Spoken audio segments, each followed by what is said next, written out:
Georgina Ann Hernandez-Yang. Kinatawan po ni Secretary Sunny Angara na nagpapahatid po ng malugod na pagbati po sa ating lahat na nandito ngayon sa summit na ito. Malaman po at malalim yung mga napag-usapan natin ng mga nakaraang araw. Napakahalaga po para kay Secretary Sunny at maging sa ating Pangulong Bongbong Marcos na magkaroon ng inclusive education. Alam po namin na meron tayong Republic Act, no? On inclusive education, at yung Department of Education po yung namumuno pagdating po dito kasama ng Interagency Committee sa ating yung IACC natin, no, with DILG, DSWD, DOH, DPWH.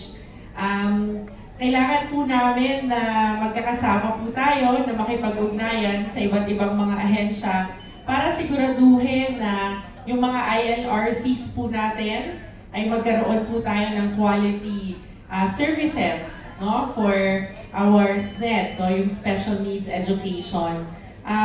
May kwento po na may mga gusto kaming ibahagi rin sa inyo, no? Siguro, hayaan po ninyo ako, basahin ko muna sandali yung mensahe din ni Secretary sa ating lahat at magdadagdag rin po ng aking pansarili. Pero ito po, pinaparating sa atin ni Secretary Angara. In the Department of Education, we are taking small steps, hoping to have a domino effect in ensuring that our schools are inclusive and our learners and teachers are well taken care of. Let me tell you a story of hope. Gay Dumada Galdo is a special needs teacher at Lambahon Central Elementary School, Davao Oriental, at marami rin pong katulad ni Gay. She was recognized as one of the 2023 Outstanding Public Officials, Dangal ng Bayan Awardee of the Civil Service Commission. She spearheaded the creation of various programs for her SNED students. Her first one is a Fight for Sight project, a free cataract removal operation for her learners, which she started in 2017.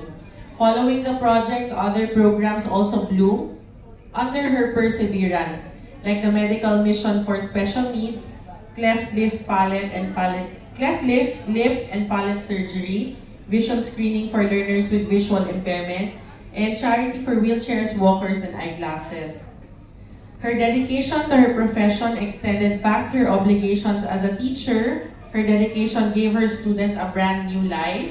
We need more of her. We need more people who realize the importance of personalized support, and we need to set the example, starting inside our classrooms. When empowered women set their plans into place, kayo po lahat yon, they can make anything happen. And today, we hope to empower enough women to change the world, one learner at a time, tulad po ng ating nasa kwento. And we are also looking to strengthen and further improve our SNED, and we are open to those who are willing to partner with us. And as I mentioned earlier, DepEd is committed to push for the full implementation of RA 11650 or the Inclusive Education Act. At hindi lamang po sa loob ng mga classrooms, no? Pero pati sa labas, yung para games in palarong pambansa.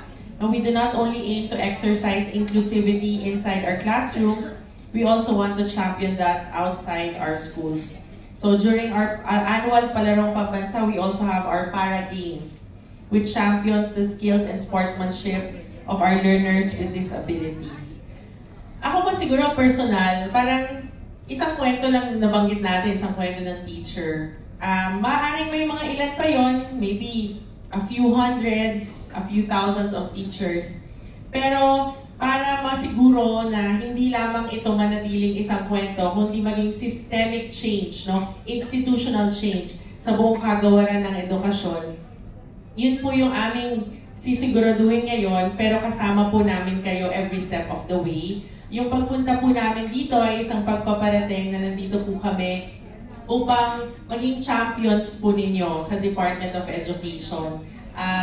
At siguro sa personal din, nung nabigay sa akin, nasabihan ako ni Secretary kung pwede akong pumunta dito, yung anak ko po kasi na-diagnose ng autism spectrum disorder. So parang yung commitment ko na siguraduhin yung inclusive education para sa bawat batang Pilipino ay napaka-personal po sa akin.